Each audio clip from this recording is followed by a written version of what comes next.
Voy a comenzar entonces con el capítulo 22, una mariposa. Wilmington, colonia de Carolina del Norte, 3 de mayo de 1777. Me di cuenta enseguida de que Jamie había estado soñando otra vez. Tenía una expresión descentrada, absorta, como si estuviera viendo algo que no era la morcilla frita que tenía en el plato. Sentí el imperioso deseo de preguntarle qué había visto, deseo que reprimí de inmediato por miedo a que, si se lo preguntaba demasiado pronto, pudiera perder parte del sueño. Para ser francos, aquello también me llenó de envidia. Habría dado cualquier cosa por ver lo que él había visto, ya fuera real o no. Eso prácticamente no tenía importancia. Había conexión, y las terminaciones nerviosas cortadas que me habían unido a mi familia desaparecida chisporrotearon y echaron humo como los cables eléctricos en un cortocircuito cuando vi aquella expresión en su rostro. No podía soportar no saber que había soñado, aunque como suele suceder con los sueños, eso rara vez estaba claro. Has estado soñando con ellos, ¿verdad? Le pregunté cuando la camarera se hubo marchado. Nos habíamos levantado tarde, cansados de la larga cabalgata hasta Wilmington del día anterior, y éramos los únicos comensales en el pequeño comedor de la posada. Me miró y asintió despacio con la cabeza, frunciendo levemente el ceño. Eso me preocupó. Por lo general, cuando soñaba con Brie o con los niños, se quedaba tranquilo y feliz. ¿Qué? Pregunté con vehemencia. ¿Qué pasaba? Se encogió de hombros y sin relajar el ceño. Nada, Sassenach. Vi a Jem y a la chiquilla. Una sonrisa apareció en su cara al decir eso. Dios mío, menuda fierecilla, me hace pensar en ti, Sassenach. Era un dudoso cumplido, pero sentí una profunda satisfacción al pensarlo.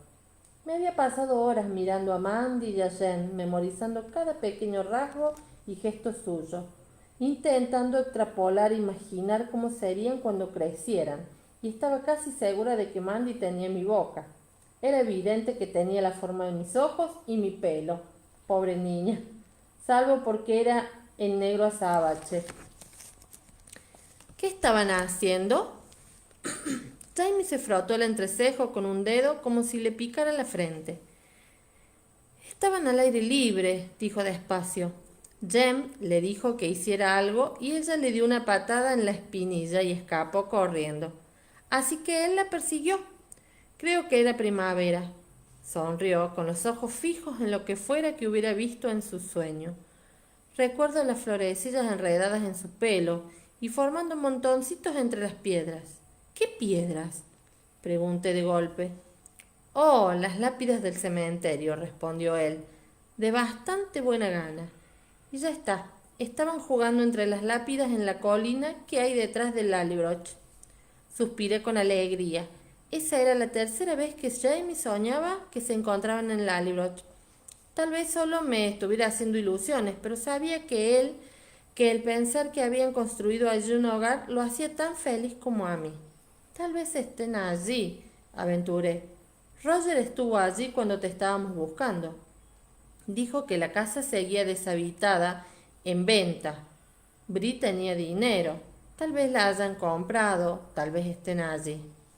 Se lo había dicho ya en otra ocasión, pero Jamie asintió con la cabeza complacido. Sí, tal vez estén allí. Admitió con los ojos aún tiernos por el recuerdo de los niños en la colina, corriendo el uno tras el otro entre la hierba alta y las gastadas piedras grises que señalaban el lugar de descanso de su familia. Los acompañaba una mariposa, añadió de repente. Lo había olvidado, una mariposa azul. ¿Azul? ¿Hay mariposas azules en Escocia? Fruncí el ceño, intentando recordar que yo supiera, allí las mariposas solían ser blancas o amarillas, pensé. Jamie me lanzó una mirada de exasperación. Es un sueño, Sassenach. Si quisiera, podría soñar con mariposas con ala de cuadros escoceses. Solté una carcajada, aunque me resistía que me hiciera cambiar de tema. Tiene razón. Pero, ¿qué es lo que te preocupaba? Me observó con curiosidad. ¿Cómo sabes que estaba preocupado? Lo miré por encima del hombro, o tan por encima del hombro como me fue posible, dada la diferencia de altura. Tal vez tu cara no sea un espejo, pero llevo casada contigo 30 y tantos años. Dejó pasar sin hacer ningún comentario el hecho de que en realidad no había estado con él 20 de esos años y simplemente sonrió. Sí, bueno, de hecho no era nada, solo que entraron en la torre. En la torre, dije vacilante. La vieja torre que daba nombre a Lallybroch se encontraba efectivamente en la colina que había detrás de la casa, y su sombra se proyectaba a diario sobre el cementerio como el majestuoso avance de un reloj de sol gigantesco. James y yo solíamos subir hasta allí a menudo por las noches en nuestros primeros tiempos en Lallybroch, a sentarnos en el banco que había junto al muro de la torre y alejarnos del barullo de la casa, disfrutando de la tranquila vista de la finca y de sus terrenos, que se extendían blancos y amarillos a nuestros pies, suaves a la luz crepuscular. La torre, repitió, y me miró sin saber qué decir. No sé qué sucedía, solo que no quería que entraran. Tuve la sensación de que adentro había algo al acecho y no me gustó nada.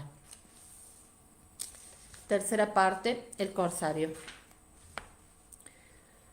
Correspondencia del frente. 3 de octubre de 1776 de Elsmere a Lady Dorothea Grey. Querida Cos, te escribo a toda prisa para poder mandar esta carta con el próximo correo. Estoy realizando un breve viaje con otro oficial en nombre del capitán Richardson y no estoy seguro de cuál será mi paradero en el futuro inmediato. Puedes escribirme a través de tu hermano Adam. Procuraré por todos los medios mantenerme en contacto con él. He cumplido tu encargo, lo mejor que he podido y perseveraré en tu servicio. Diles a mi padre y al tuyo que les mando recuerdos y respetos, así como mi eterno afecto, y no dejes de quedarte con una buena parte de este último para ti. Tu más seguro servidor, William. 3 de octubre de 1776 de Elsmere a Lord John Grey. Querido padre, después de pensarlo mucho, he decidido aceptar la propuesta del capitán Richardson de acompañar a un oficial de alta graduación a Quebec en una misión con el fin de actuar como intérprete para él, pues considera que mi francés es adecuado para tales fines. El general Howard está de acuerdo. Todavía no he conocido al capitán Randall y Sachs, pero me reuniré con él en Albany y la semana que viene, no sé cuándo, volveremos y no sabría decir si tendré muchas ocasiones para escribir, pero lo haré siempre que pueda y entre tanto te ruego que pienses con cariño en tu hijo William. Finales de octubre de 1776, Quebec. William no sabía muy bien qué pensar del capitán Dennis Randall, y Sachs a primera vista era uno de esos tipos agradables y corrientes que uno encuentra en cualquier regimiento, de unos 30 años de edad, jugador de cartas decente, amante de las bromas, guapo y de tez más bien oscura, sincero y responsable. Era también un compañero de viaje muy agradable, con un montón de entretenidas historias que contar y conocedor de un sinfín de canciones y poemas obscenos de los más vulgar. Lo que no hacía era hablar de sí mismo, cosa que, como William sabía por experiencia, era lo mejor, o al menos más a menudo hacia la mayoría de la gente. Había intentado acicatearlo un poco contándole la historia bastante dramática de su propio nacimiento, sin obtener a cambio más que unos cuantos hechos sueltos. El padre del propio Randall Isaac, oficial de dragones, había muerto en la campaña de las Highlands antes de que Dennis naciera, y su madre había vuelto a casarse un año después. Mi padrastro es judío, le contó a William. Un judío rico, añadió con una sonrisa sarcástica. William había sentido afable. Mejor que un judío pobre, le había dicho sin añadir más. En realidad, no es que fuera gran cosa, pero sí explicaba en cierto modo por qué Randall Isaac trabajaba para Richardson en lugar de perseguir la fama y la gloria con los lanceros o los fusileros galeses. El dinero podía comprar un grado, pero no garantizar una cálida acogida en un regimiento, ni esas oportunidades que proporcionaban las relaciones familiares y la influencia que delicadamente llamaban interés. A William se le ocurrió preguntarse fugazmente por qué estaba volviéndoles la espalda a sus propias e importantes relaciones y oportunidades con el fin de embarcarse en las oscuras aventuras del capitán Richardson, pero apartó de sí esta consideración como un asunto que contemplar más adelante. Asombroso, murmuró Dennis, al tiempo que alzaba la vista. Habían detenido sus caballos en la carretera que llevaba de la orilla del río San Lorenzo a la ciudadela de Quebec. Desde donde se encontraban se divisaba el escarpado precipicio que las tropas de Wolfe habían escalado 17 años antes para capturar la ciudadela y Quebec, que estaban en manos de los franceses. Mi padre tomó parte en esta escalada, informó William como de pasada. La cabeza de Randall Isaac rotó en su dirección con gran asombro. ¿Ah, sí? ¿Se refiere a Lord John? ¿Luchó con Wolfe en las llanuras de Abraham? Sí. William contempló el risco con respeto. Estaba densamente poblado de arbolillos jóvenes, pero la roca que había debajo era esquisto desmoronado. Entre las hojas podía ver las dentadas fisuras y las grietas cuadrangulares. La sola idea de escalar esas alturas en la oscuridad, y no solo de escalarlas, sino de arrastrar consigo hasta la cima toda la artillería, dijo que la batalla había terminado casi tan pronto como empezó, que no fue más que aquella única descarga, pero que la escalada hasta el campo de batalla había sido lo más duro que había hecho en su vida. Randall Isaac gruñó con respeto e hizo una pausa antes de recoger sus riendas. ¿Ha dicho usted que su padre conocía a Sir Guy? Inquirió. Sin duda le gustaría oír esa historia.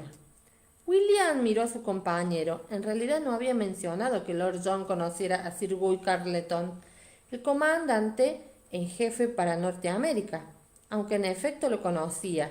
Su padre conocía a todo el mundo, y con ese simple pensamiento se dio cuenta de repente de cuál era su auténtico fin en esa expedición. Él era la tarjeta de visita de Randall Isaac. Era cierto que hablaba francés muy bien, tenía facilidad para los idiomas, y que el del Randall Isaac era muy básico. Probablemente Richardson había dicho la verdad en relación con ese detalle. Era siempre mejor tener un intérprete de confianza, pero aunque Randall Isaac había mostrado un halagador interés por William, éste se percató, post facto, de que aquel estaba mucho más interesado en Lord John, los aspectos más destacados de su carrera militar, donde había sido destinado, con quién o bajo el mando de quién había servido, a quién conocía. Ya había sucedido 2 veces. Habían ido a ver a los comandantes del fuerte Saint-Jean y del Chambly, y en los 2 casos Randall Isaac había presentado las credenciales de ambos, mencionando como por casualidad que William era el hijo de Lord John Grey, tras los cuales el recibimiento oficial se había vuelto al instante mucho más cálido, transformándose en una larga velada de recuerdos y conversación, estimulados por un buen coñac, y durante la cual, advirtió ahora William, solo él y los comandantes habían hablado, y Randall Isaac se había quedado sentado escuchando, con su apuesto y bronceado rostro encendido de halagador interés. «Ajá», se dijo William para sí. Después de darse cuenta de cuál era la situación, no estaba seguro de qué pensar. Por una parte, estaba complacido consigo mismo por haberse olido lo que sucedía. Por otra, se sentía menos complacido al pensar que lo querían principalmente por sus contactos, en lugar de por sus virtudes. Bueno saberlo, resultaba útil aunque humillante. Lo que no sabía era cuál era el papel de Randall Isaac.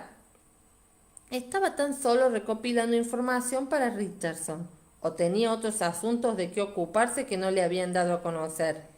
Isaac lo había dejado solo bastante a menudo, comentando, como quien no quiere la cosa, que tenía un recado personal que hacer para el que consideraba adecuado su propio francés.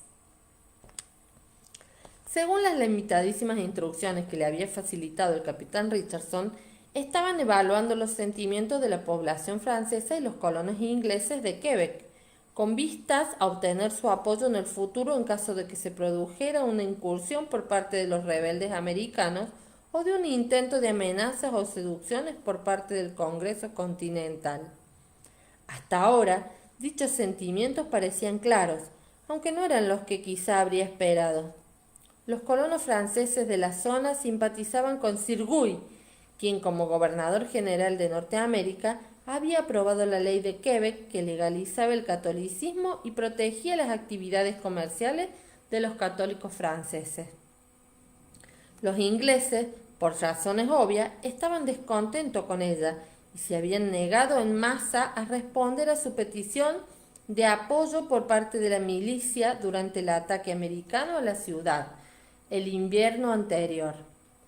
Debían de estar locos, le dijo Randall Isaac mientras cruzaban la abierta llanura que se extendía delante de la ciudad. Me refiero a los americanos que lo intentaron aquí el año pasado. Ahora habían llegado a lo alto del risco y la ciudadela se erguía ante ellos en la llanura, tranquila y sólida, muy sólida, bajo el sol otoñal.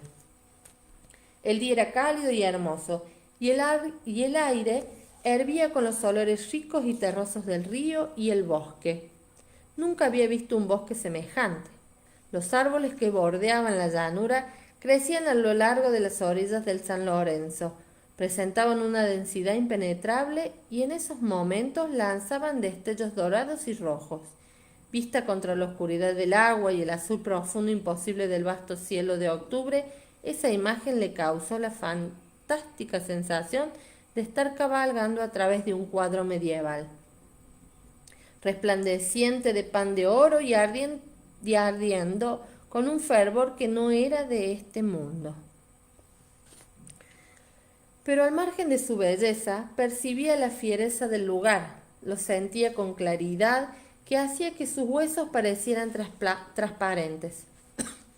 Los días eran aún cálidos, pero el frío del invierno era un afilado diente más intenso con cada anochecer, y se precisaba mucha imaginación para visualizar esa llanura tal como sería el cabo de unas semanas, cubierta de crudo hielo, de una blancura inhóspita para toda forma de vida, con un viaje a caballo de más de 300 kilómetros a sus espaldas, y una comprensión inmediata de los problemas de intendencia que había supuesto para dos jinetes el duro viaje hacia el norte con buen tiempo, además de lo que sabía de las dificultades de aprovisionar a un ejército con mal tiempo. Si no estuvieran locos, no estarían haciendo lo que están haciendo. Randall Isaac interrumpió también sus pensamientos, deteniéndose unos instantes a contemplar el lugar con los ojos de un soldado. Aunque fue el coronel Arnold quien los condujo hasta aquí. Ese hombre está loco, sin duda alguna, pero es un soldado condenadamente bueno.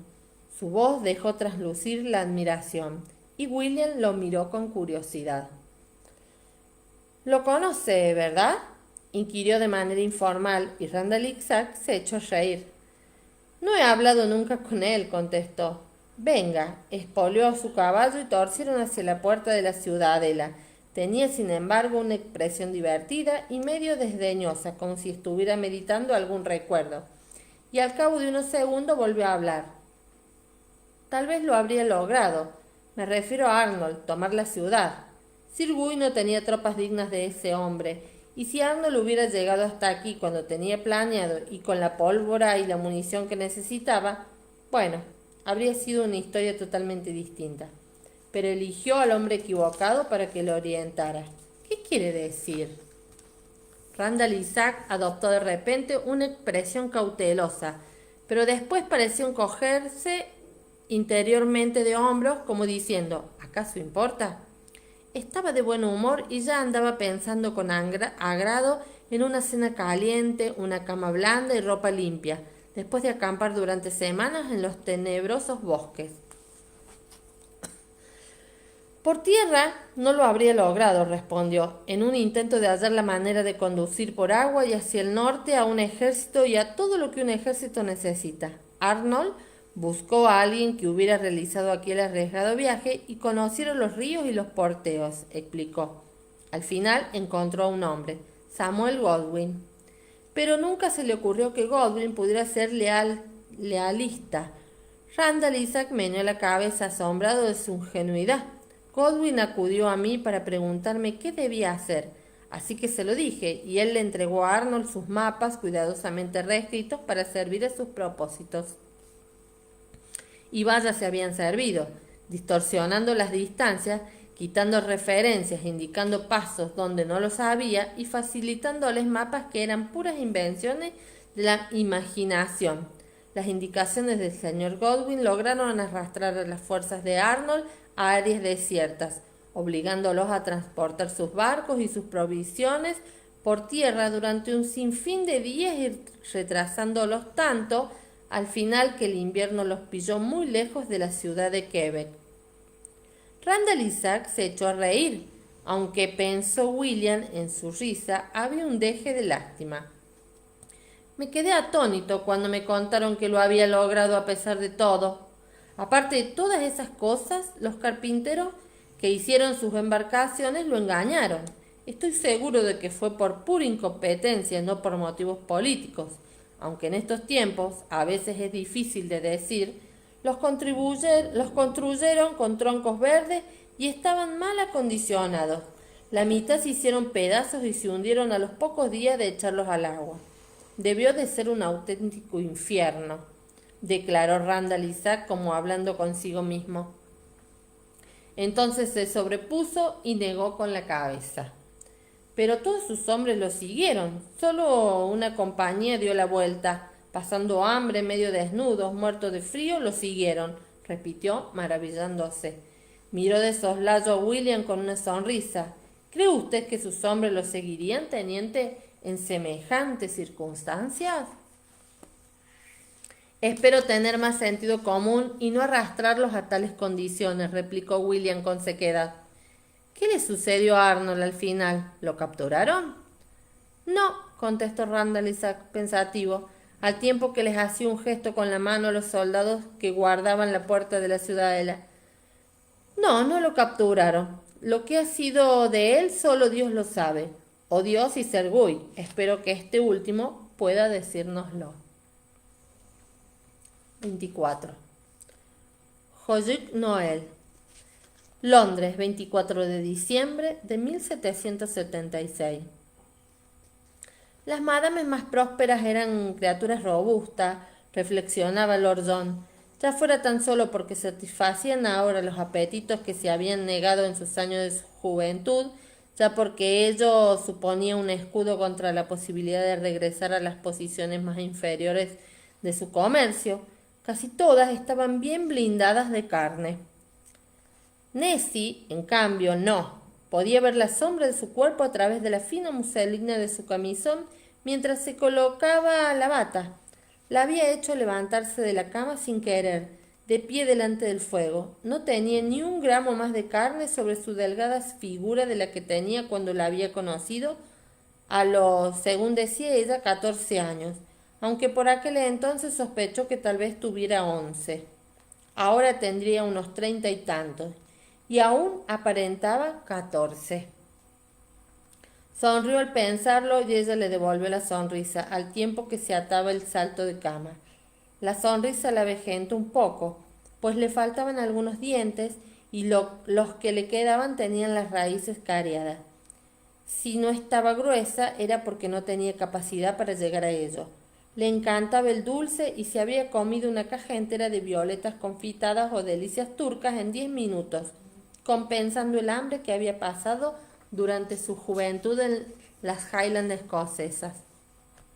Gray le había llevado 1 kilo de confites. ¿De verdad cree que soy tan barata?, inquirió arqueando una ceja mientras cogía de sus manos la caja bellamente envuelta. Ni a hablar, le aseguró él. No es más que mi manera de disculparme por haber perturbado tu descanso. Estaba improvisando. De hecho, esperaba encontrársela trabajando, pues eran más de las 10 de la noche.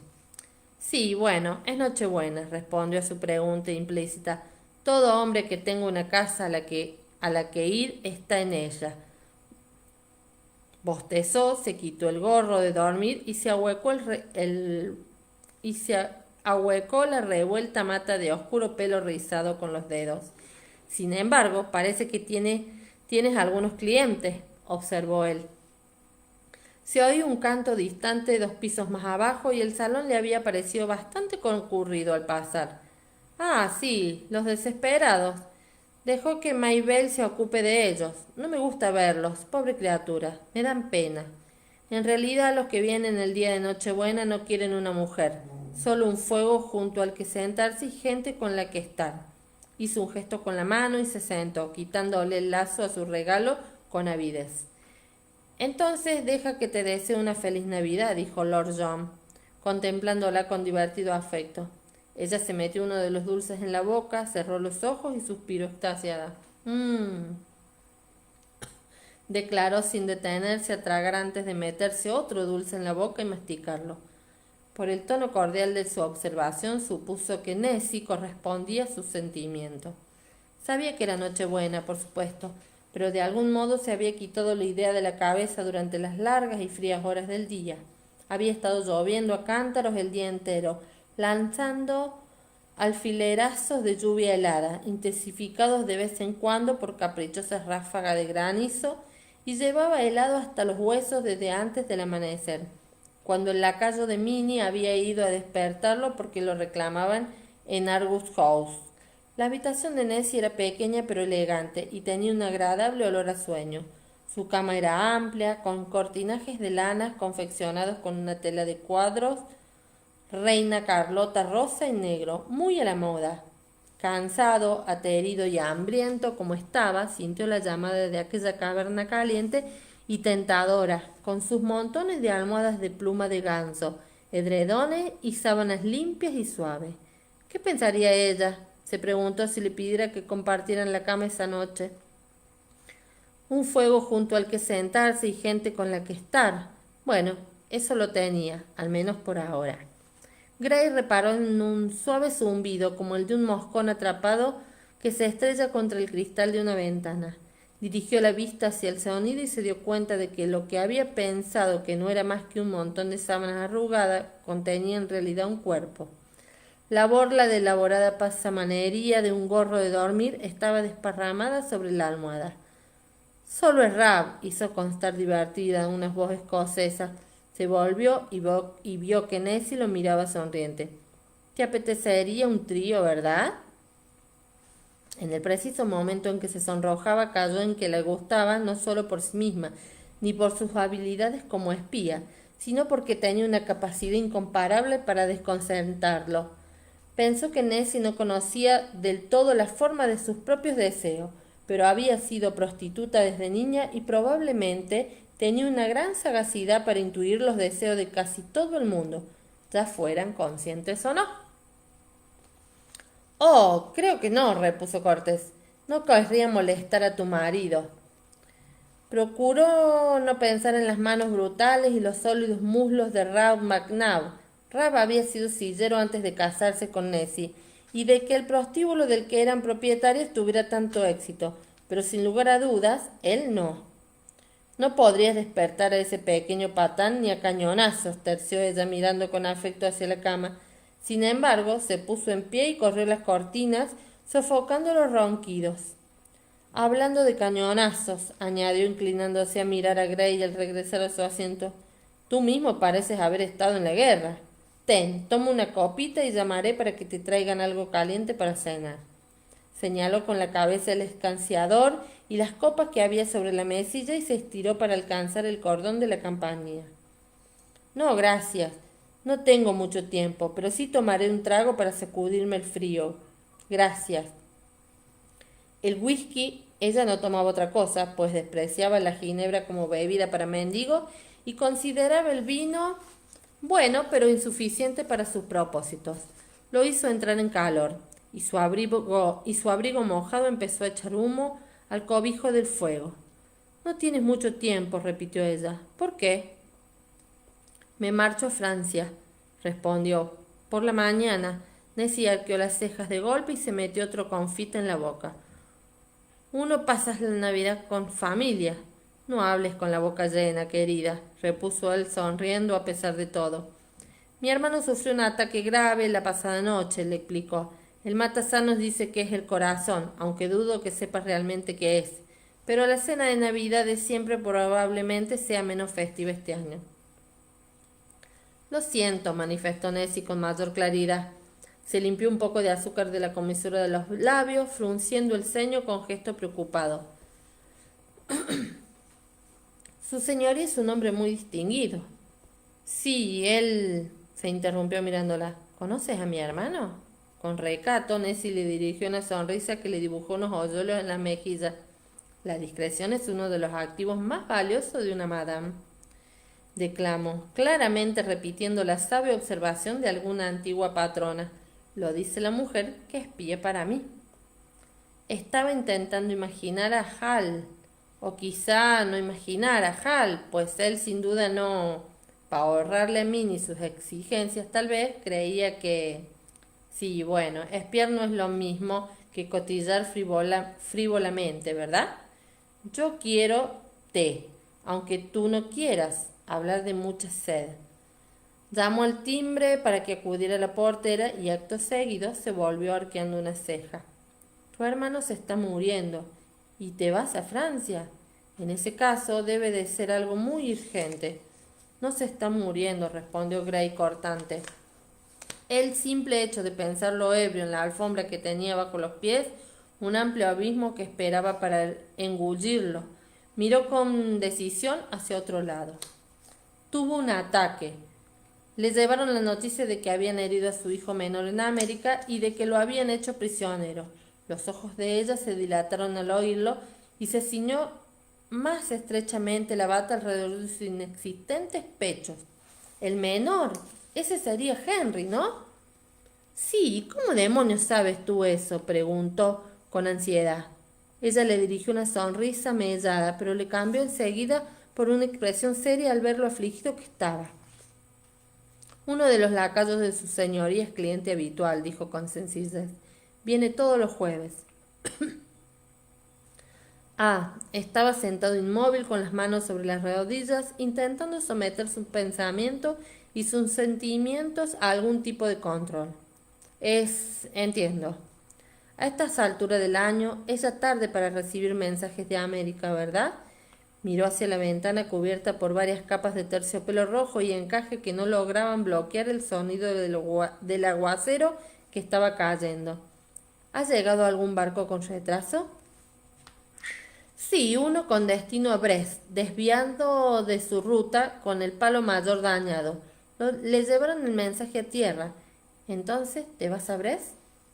No, antes de que pudiera seguir haciendo preguntas, sonó un suave rasguñar en la puerta y Nessie fue a abrirle a la portera, quien, sin que nadie se lo pidiese, observó Gray, había subido una bandeja cargada de cosas para acompañar el té, incluido un pastel con una gruesa capa de glaseado. Le dio vueltas en la cabeza, no sabía si podía decírselo, pero Nessie no bromeaba al hablar de discreción, de eso estaba seguro, y a su manera guardaba los secretos tanto y tan bien como él. Tiene que ver con William, le dijo cuando ella cerró la puerta y se volvió de nuevo hacia él. Sabía que faltaba poco para el amanecer, porque le dolían los huesos y por el débil timbre de su reloj de bolsillo, pero en el cielo no había nada que lo indicase. Unas nubes del color de la escoria de las chimeneas acariciaban los tejados de Londres, y las calles estaban más oscuras que medianoche, pues todas las linternas se habían apagado hacía ya tiempo y los fuegos de las chimeneas casi se habían extinguido. Había estado en pie toda la noche. Debía hacer algunas cosas. Tenía que ir a casa y dormir unas cuantas horas antes de coger el coche con destino a Dover. Pero no podía marcharse sin volver a ver a Hal, solo por tranquilidad.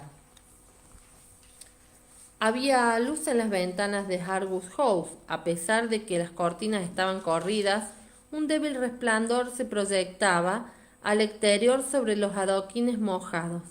Caía una densa nevada, pero la nieve aún no había cuajado en el suelo. Era muy probable que el coche saliera con retraso. El viaje sería lento con toda seguridad, pues el carruaje se atascaría en las carreteras llenas de fango. Hablando de coches, el corazón le dio un desagradable vuelco al ver un desvencijado carruaje frente a la puerta cochera que creyó que pertenecía al médico. Un lacayo a medio vestir con el camisón precipitadamente embutido en el interior de sus pantalones abrió de inmediato cuando llamó a la puerta. El rostro preocupado del hombre se relajó un poco al reconocer a Gray. El duque. Se puso malo por la noche, milord, pero ahora se encuentra mejor, lo interrumpió el hombre. Arthur se llamaba, haciéndose a un lado para franquearle el paso y quitarle el abrigo de los hombros y sacudirle la nieve. Gray le hizo un gesto afirmativo con la cabeza y se dirigió hacia la escalera sin esperar a que lo acompañaran. Se encontró con el doctor, un hombre delgado y gris, al que delataban su abrigo negro y maloliente y el maletín que llevaba en la mano. ¿Cómo está?, inquirió, agarrándole de la manga al llegar el rellano de la escalera. El médico dio un paso atrás molesto, pero entonces vio su rostro a la luz del candelabro y, reconociendo su parecido con Hal, se tranquilizó. Un poco mejor, milord. Lo he dejado sangrar 75 gramos y respira con mayor facilidad. Gray le soltó la manga y subió la escalera con una opresión en el pecho. La puerta que conducía a las habitaciones de Hal estaba abierta, por lo que entró sin rodeos, asustando a una doncella que estaba retirando un orinal, tapado y delicadamente envuelto con un paño decorado con bellos bordados de grandes flores de brillantes colores. Pasó a toda prisa junto a ella con un gesto de disculpa y entró en el dormitorio de su hermano. Hal se hallaba sentado, recostado contra la cabecera de la cama, con la espalda apoyada en un montón de almohadones. Parecía casi muerto. Minnie se encontraba junto a él, con su agradable cara redonda demacrada por la preocupación y la falta de sueño. «Veo que incluso cagáis con estilo, señoría», observó Gray sentándose al otro lado de la cama. Hal abrió un párpado gris y lo miró. Su rostro podría haber sido el de un esqueleto, pero el ojo pálido y penetrante era el de Hal, vivo, y Gray sintió que el pecho se le llenaba de alivio. «Ah, ¿lo dices por el paño?», preguntó Hal con una voz débil pero clara. «Es cosa de Dotty. No quería salir, aunque le aseguré que si me parecía que iba a morirme, podía estar seguro de que esperaría que regresara para hacerlo». Hizo una pausa para respirar con un leve sonido sibilante y acto seguido tosió y prosiguió. «Gracias a Dios, no es ninguna beata. No posee talento para la música y tiene tal vitalidad que es una amenaza para el personal de cocina. Así que Minnie la ha puesto a hacer labores de aguja para reconducir su fantástica energía. Se parece a la madre, ¿sabes?» «Lo siento, John», se disculpó Minnie. «La mandé a la cama, pero he visto que aún tiene la vela encendida. Creo que en este momento está trabajando en un par de pantuflas para ti». Gray pensó que unas pantuflas eran probablemente inocuas, fuera cual fuese el motivo que ella hubiera elegido, y así lo dijo.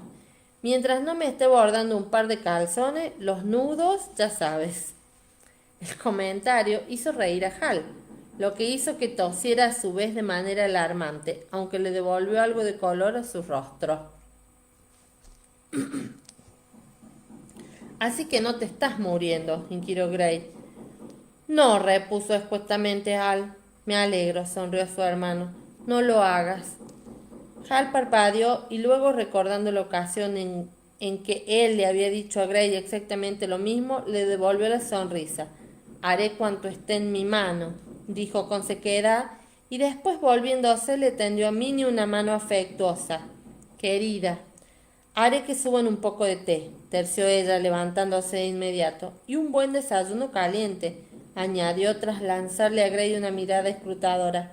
Cerró la puerta con delicadeza detrás de sí. «¿Qué sucede?». Hal se incorporó un poco más en la almohada por sus propios medios, ignorando el vendaje manchado de sangre que le envolvió un antebrazo. «¿Tienes noticias?». «Noticias pocas, pero muchas preguntas alarmantes».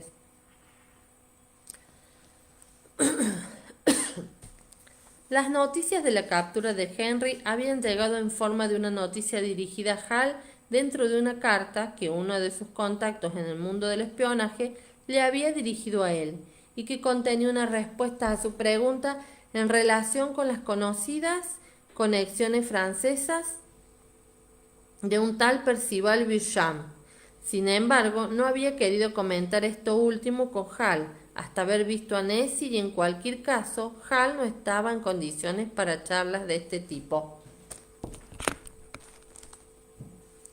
No se conocen conexiones de ninguna clase entre Beauchamp y Vergennes, dijo citando el primer ministro francés, pero se lo ha visto a menudo en compañía de Beaumarchais. Eso provocó otro ataque de tos. Maldita sea, si me sorprende, observó Hal con aspereza tras recuperarse. Comparte su interés por la caza, sin duda. Esto último constituía una referencia irónica tanto a la aversión de Percy por los deportes sangrientos como al título de Beauchamp de teniente general para la caza, que le había concedido unos años antes al difunto rey. Y continuó Gray ignorando ese comentario con un tal Silas Dean. Hal frunció el ceño. ¿Quién? Un comerciante que se encuentra en París en nombre del Congreso americano. Revolotea más bien alrededor de Beauchamp y él sí que ha estado hablando con Vergennes. Ah, ese. Hal agitó una mano. He oído hablar de él vagamente. ¿Has oído hablar de una empresa llamada Rodríguez Hortales Etier? No, parece español, ¿verdad? O portugués. Mi informador no tenía más que el nombre y el rumor de que Beaumarchais tiene algo que ver con ella. Hal gruñó y se recostó en las almohadas. Beaumarchais es el perejil de mucha salsa. Fabrica relojes, por el amor de Dios, como si escribir piezas teatrales no fuera ya bastante malo. ¿Tiene Beauchamp algo que ver con esa compañía? No se sabe. En estos momentos solo tenemos vagas asociaciones, nada más. Pregunté todo lo que pudiera sugerir una relación con Beauchamp o con los americanos, todo lo que no fuera del dominio público, quiero decir. Eso fue lo que me contestaron. Los finos dedos de Hal tocaban inquietas escalas sobre el cubrecama. ¿Sabe tu informador lo que hace esa empresa española? Comercial que si no, respondió Gray irónicamente, y Hal soltó un resoplido. Si fueran también banqueros, creo que tal vez tendrías algo. Es cierto, pero la única manera de saberlo, creo, es ir y revolver las cosas con un palo bien puntiagudo. Tengo que coger el coche a Dover miró con los ojos entornados el reloj de la repisa de la chimenea, poco claro, a causa de la oscuridad. 3 horas. Su tono era ambiguo, pero Gray conocía muy bien a su hermano. Volveré de Francia a finales de marzo, como muy tarde, informó, y añadió con afecto. Saldré en el primer barco que zarpe con rumbo a las colonias el año que viene. Hal, y traeré a Henry de vuelta, vivo o muerto. Ninguno de los dos pronunció esas palabras. No era preciso. Aquí estaré cuando lo hagas, respondió Hal por fin en bosqueda. Gray colocó la mano sobre la de su hermano, la cual se volvió en el acto para coger la suya. Tal vez tuviera un aspecto frágil, pero la fuerza de la presión de la mano de Hal le infundió ánimos.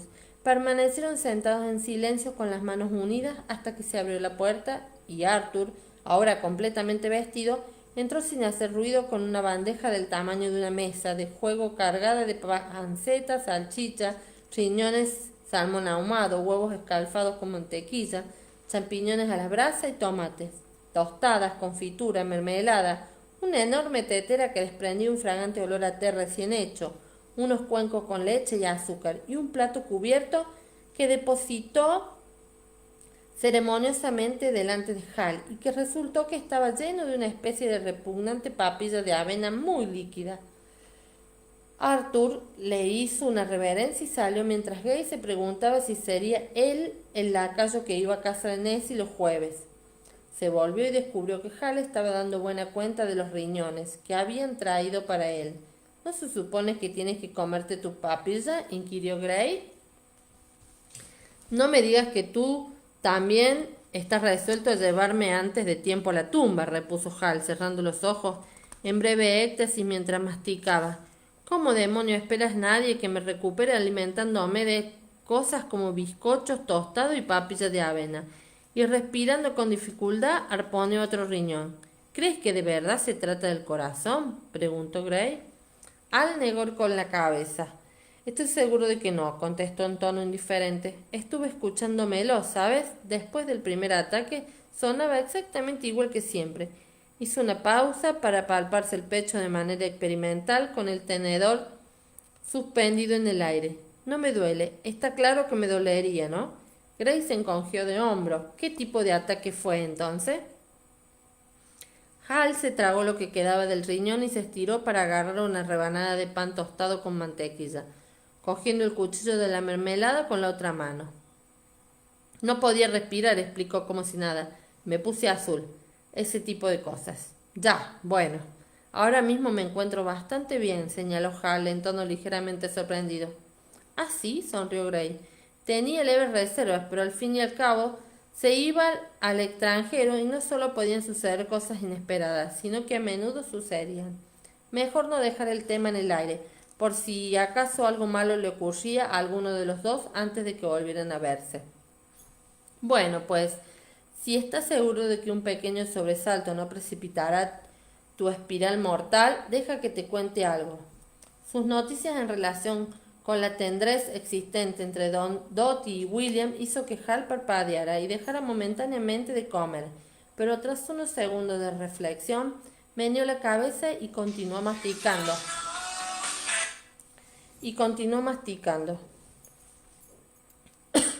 Perdón. Ay, me paré. Tenía leves reservas, al fin y al cabo. Se iba al extranjero y no solo podían suceder cosas inesperadas, sino que a menudo sucedían. Mejor no dejar el tema en el aire, por si acaso algo malo le ocurría a alguno de los dos antes de que volvieran a verse. Bueno, pues, si estás seguro de que un pequeño sobresalto no precipitará tu espiral mortal, deja que te cuente algo. Sus noticias en relación con la tendrez existente entre Dottie y William hizo que Hal parpadeara y dejara momentáneamente de comer, pero tras unos segundos de reflexión, meneó la cabeza y continuó masticando. Muy bien, respondió. Muy bien, repitió Gray como un eco. ¿No tienes objeciones? A duras penas podría sentarme a gusto contigo, si las tuviera, ¿no? Si esperas que me crea que tu preocupación por mis sentimientos afectaría en cualquier sentido a tus acciones, es que la enfermedad te ha perjudicado severamente. Hal se sonrió unos instantes y se bebió el té. No, contestó tras dejar tu taza vacía. No es eso. Es solo que se echó hacia atrás con las manos entrelazadas sobre su apenas protuberante barriga y le dirigió a Gray una mirada sincera. Tal vez me muera. No tengo intención. No creo que me muera, pero podría morirme. Sería más fácil si supiera que está casada con alguien que la protegerá y que cuidará de ella como es debido. Me halaga que pienses que William lo haría, repuso Gray con frialdad, aunque de hecho estaba inmensamente complacido. Por supuesto que lo haría, declaró Hal, pragmático. ¿Acaso no es hijo tuyo? Las campanas de una iglesia empezaron a sonar a lo lejos recordándole algo a Gray. Ah, exclamó. Feliz Navidad. Hal adoptó una expresión de idéntica sorpresa, pero luego sonrió. Lo mismo te digo. Gray seguía colmado de sentimientos navideños cuando partió para Dover. Literalmente, pues los bolsillos de su abrigo estaban atiborrados de dulces y pequeños regalos, y llevaba bajo el brazo un envoltorio que contenía las infames pantuflas, de esas profusamente adornadas con bordados de lirios y ranas. Había abrazado a Dottie cuando ella se las dio, arreglándoselas para musitarle al oído que había cumplido con su misión. Ella lo había besado con tanta fuerza que aún podía sentir el beso en la mejilla, por lo que se frotaba distraído el lugar. Tenía que escribir a William enseguida, aunque en realidad no había ninguna prisa en especial, pues no había forma de hacerle llegar la carta antes de que él mismo fuera para allá. Lo que le había dicho Hal lo había dicho en serio. Se embarcaría en el primer navío que pudiera zarpar en primavera. Y no solo por Henry. Las carreteras estaban tan mal como esperaba, y el ferry a Calais Fue aún peor, pero no reparó en el frío ni en las incomodidades del viaje, ahora que su preocupación por Hal se había apaciguado un poco. Tenía libertad para pensar en lo que Nessie le había contado.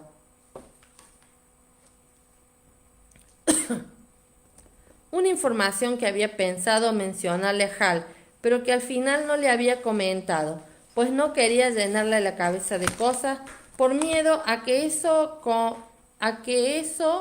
comprometiera su recuperación. Tu francés no ha estado aquí, le habían dicho Nessie al tiempo que se lamía el azúcar de los dedos.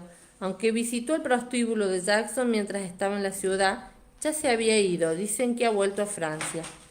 El prostíbulo de Jackson, había repetido el despacio. No era que Gray frecuentara los prostíbulos, aparte del establecimiento de Nessie, pero desde luego conocía el de Jackson y había estado allí con sus amigos una vez o dos. Era una casa que llamaba la atención y que ofrecía música en la planta baja, juego en el primer piso y diversiones más privadas más arriba. Era muy popular entre los oficiales de grado medio del ejército, pero no era un lugar que pudiera satisfacer los particulares gustos de Percy Beauchamp. Estaba seguro de ello. Entiendo, había respondido antes de tomarse tranquilamente el té con el corazón latiéndole en los oídos. ¿Y no te has topado nunca con un oficial llamado Randall Isaac? Esa era la parte de la carta de la que no había hablado a Hal. Dennis Randall Isaac era un oficial del ejército que solía frecuentar la compañía de Beauchamp, tanto en Francia como en Londres, le había dicho su informador, y ese nombre había atravesado el corazón de Gray como un carambano. Tal vez no fuera más que una coincidencia que un hombre que se sabía relacionado con Percy Beauchamp se hubiera llevado a William a una expedición de espionaje a Quebec, pero maldita sea si lo creía. Sí, había dicho ella despacio, tenía una mota de azúcar fino en el labio inferior. Gray deseaba limpiársela y en otras circunstancias lo habría hecho. He oído hablar de él, dicen que es judío. ¿Judío? Eso lo había sorprendido. No puede ser. A un judío nunca se le permitiría aceptar un nombramiento en el ejército, al igual que a un católico. Nessie lo había mirado arqueando las cejas. Tal vez no quiera que lo sepa nadie. Había señalado y relamiéndose como un gato, se había limpiado la mota de azúcar, pero de ser así debería mantenerse alejado de las mujeres de vida alegre. Es cuanto puedo decir. Se había echado a reír de buena gana. Luego se había serenado, se había envuelto los hombros en la bata y lo había mirado con unos ojos que parecían negros a la luz de las llamas. ¿Tiene algo que ver también con tu muchachito el francés? Había afirmado. Fue una chica de la casa de Jackson quien me habló del judío y del susto que se llevó cuando se quitó los pantalones. Dijo que no lo habría hecho, pero que su amigo el francés estaba también allí y que quería mirar, y que cuando él, me refiero al francés, vio que ella estaba desconcertada, le ofreció el doble, así que lo hizo. Dijo que cuando se la metió y al decir esto le había dirigido una sonrisa obscena con la punta de la lengua contra sus dientes delanteros, que aún conservaba, les resultó más agradables que otras. Más agradables que otras, murmuró ahora Gray distraídamente para sí, apercibiéndose solo en parte de la mirada recelosa que le dirigía el único otro pasajero del ferry, que era lo bastante audaz como para permanecer encubierta. Joder, estaba nevando copiosamente sobre el canal y la nieve caía casi horizontalmente mientras el viento aullador cambiaba de dirección y el barco se escoraba como para echar las tripas por la borda. El hombre se sacudió y se fue abajo mientras él permanecía allí.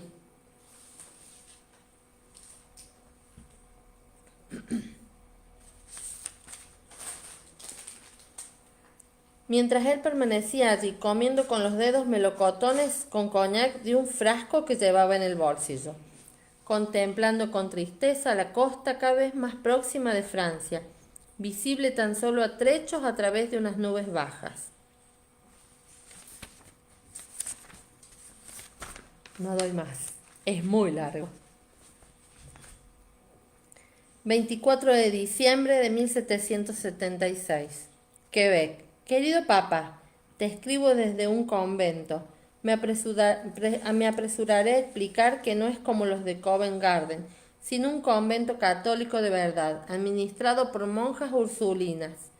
El capitán Randall, Isaac y yo llevamos a la ciudadela a finales de octubre con la intención de visitar a Sir Guy y averiguar su opinión al respecto de las simpatías locales frente a la insurrección americana.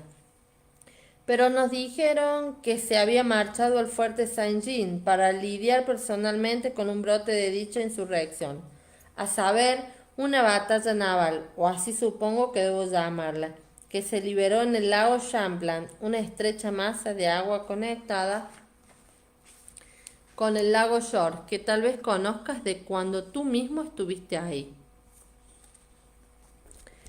Yo era partidario de ir a unirnos a Sir Guy, pero el capitán Randall Isaac se mostró reacio a causa de la distancia que el viaje entrañaba y a la época del año en que nos encontrábamos. De hecho, su juicio resultó acertado, pues el día siguiente trajo una lluvia helada que dio paso al cabo de pocos tiempos a una ventisca aulladora, tan violenta que oscureció el cielo hasta tal punto que no podía distinguirse el día de la noche y que sepultó al menos bajo la nieve y el hielo en cuestión de horas.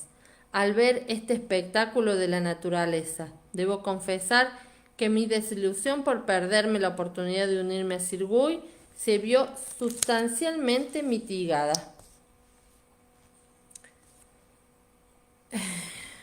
Al parecer habría sido demasiado tarde en cualquier caso, pues la batalla tuvo lugar el 1 de octubre.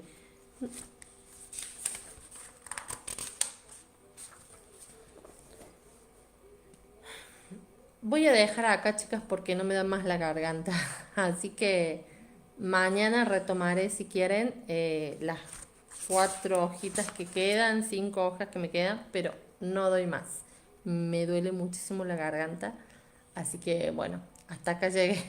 Faltan 4 páginas, 5, pero no me da más la garganta. Así que hasta acá llegué. Nos vemos. Blanca, te mando un privado y te digo hasta dónde llegué y veo si lo retomo mañana.